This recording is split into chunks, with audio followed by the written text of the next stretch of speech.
إن شاء الله فيديو maanta waxaa kula wadaagi doonaa 5 been ama khuraafaad nalaga dhaadhiciyay oo nolosheena saameyn toos iyo mid togan ku yeelatay ilaa dhamaadka hadaa sii joogtana waxaa ku dari doonaa hal dheeri ama hal suubis oo maaragtay beenta ama maaragtay khuraafaadka nalaga dhaadhiciyay oo markaas taaka weyn ama caqabad ku ah in aan fahamno aan gaarno xorriyad lacageedkii ama aragtay ku haaminayno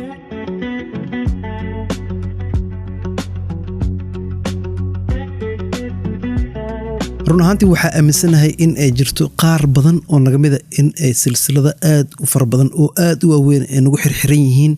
silsiladahaas oo naga hortaagan in aan gaarno hadafkeena ama hadaf nololeedkeena haddii aan lahayd hadafkeena caafimaad hadafkeena dhaqaalaha iyo hadafka guud ahaan nolosheena in aan gaarno waxaa jiro oo aaminsanahay in ay jiraan silsilado nagu xirxiran qoflo waaweyn oo nagu xirxiran oo u baahan in la jabiyo haddii aad kanaalkan ku taxnayd ALS online fiidiyoyadii la soo dhaafay فيديوغان iyo fiidiyadu soo socda insha Allah waxa isku day doonaa marba mid silsiladaas inaan furfurno qofuladaas marba mid in ajabin insha Allah qofuladaas iyo silsiladaasna waxa aaminsanahay in ay nagu xirxireen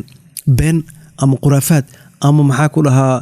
ghost rules sharciga aan jirin oo aan la ogeyn meel ay ku qoran yihiin marka insha Allah marba waxa isku day doonaa in aan mid soo qaadano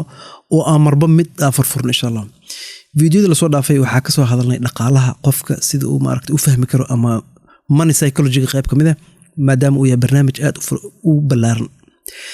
fiidiyoga maanta insha Allah waxaa diiradda saari doonaa khuraafaad nalaga dhaadhiciyay nalagu soo programiyay nalagu soo abaabiyay yaraanteena oo waa ku soo kornay khuraafaadkaas oo aan dhihi karno waxay saameyn aad u ballaaran ku yeelatay in aan fahamno cilmiga lacagta in aan kasbano lacag iyo maaragtay in aan gaarno hadaf lacageedkii ama maaragtay muddo dheer ku haaminayna insha Allah fiidiyoga maanta waxaa kula wadaagi doonaa 5 been ama khuraafaad nalaga dhaadhiciyay oo nolosheena saameyn toos iyo mid togan ku yeelatay ilaa dhamaadka hadaa sii joogtana waxaa ku dari doonaa hal dheeri ama hal suubis oo maaragtay beenta ama maaragtay khuraafaadka nalaga dhaadhiciyay oo markaas taaka weyn ama caqabad ku ah in aan fahamno aan gaarno xorriyad lacageedkii ama maaragtay ku haaminayno كورنتان جودجلين هدي أنا قاعد سبته سودو مجيء وعلي محمد اسماعيل باشي كنا سودو كنال كنا يوتيوب كأليس أونلاين أو هذا يجرك سوق هذا برنامج حيصل برنامج اللي برنامج التكنولوجيا ده عافمات كلقالها يجود هان شخصية سيدو نلوشيس أوهر مرن لها يسلسلة ده نقول حرحرن أو إبلشة أما دتك أكسر دحلني أسقى فرفرلان سي أو جارنو هدف نلوتين إن شاء الله خرافات كنا لقدا دعي وفر بديهن وحاسوق عندنا أكلي شن هل صوبس أو أقدال كقدر دونه haddii aad ogtahay waxyaabo been oo nalaga dhaadhiciyay oo yaraanteen ilaa weynaanteen nalagu soo abaabiyay waxa jeclaan lahaa inaad adigana commentiga hoose nagula wadaagto beenta u horeyso ama khuraafaadka ugu weyn oo asle ugu horeeyo oo nalaga dhaadhiciyay ama nalaga soo sheekeeyay waa maaragtay lacagta in ay tahay fitna kasta in ay lacagta la xiriirto ama waxa dhana kullu fitna cinda geel haddii lacag meel soo gasho waxa imaanaya maaragtay isku dhac iyo isku maaragtay buuq iyo dagaal imaanaya run ahaantii waxa aaminsanahay in ay arintaas beentahay sababtoo ah shirkadaha adduunka ugu waaweyn meelaha maaragtay ganacsiyada ugu waaweyn corporationada ugu waaweyn waa dad lacag isku darsada oo maaragtay wax wada yeeshay qofka haddii uu maaragtay lacagta fahamsan yahay sida u shaqeyso waxaa yaraanaya cabsida laga qabo in ay maaragtay buuq dhaco iyo dagaal dhaco marka waxaan aaminsanahay waxaa dhahnaaba kullu fitna cinda geel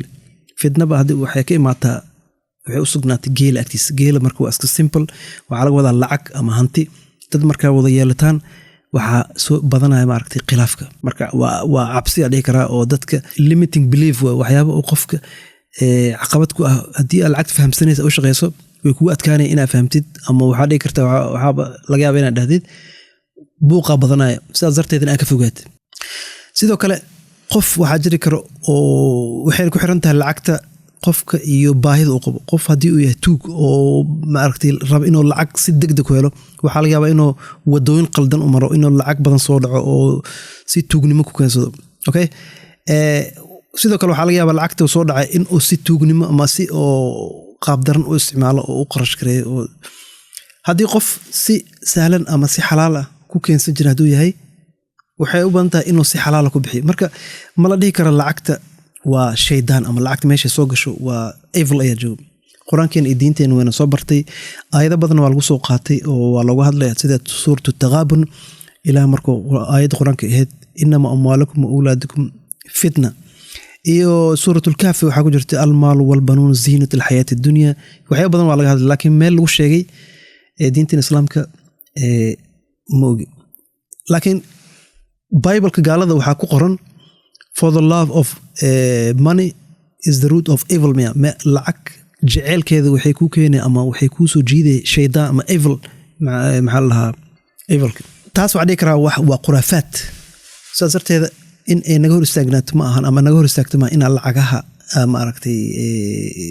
kasbana ama lacag yeelano inay naga hor istaagto maaha qodobka labaad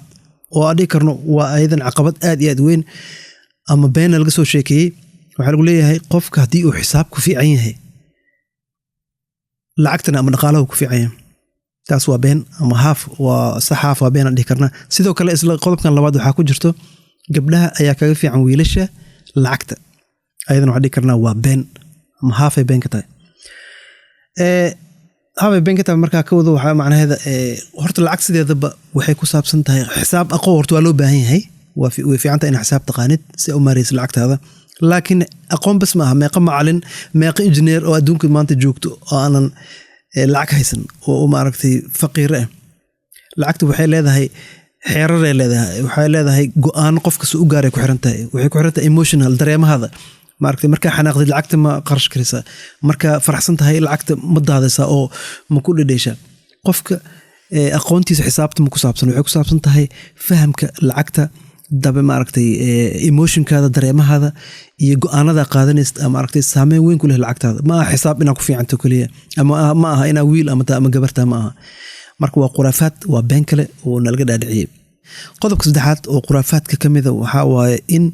aaminsannahay ama nalaga dhaadhiciyey bangiga ugu ammaan badan meel lacag la dhigto dabcan bangiga waa ammaan waa safe meel lacag la dhigto waa sax laakiin ma aha meesha ugu fiican lacag la dhigto sababtaa bangiga lacagtaa dhigatid intaa dhigataa ugu imaaneen laakiin lacagta waxaa la rabaa markaa dhiganaysa ama saving samaynaysid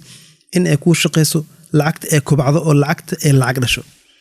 sidaas darteed waxaa fiican lacagtaada inaad maalgashi ku samayso oo aad shirkada maalgashato shirkadaha shidaalka shirkadaha dukaamada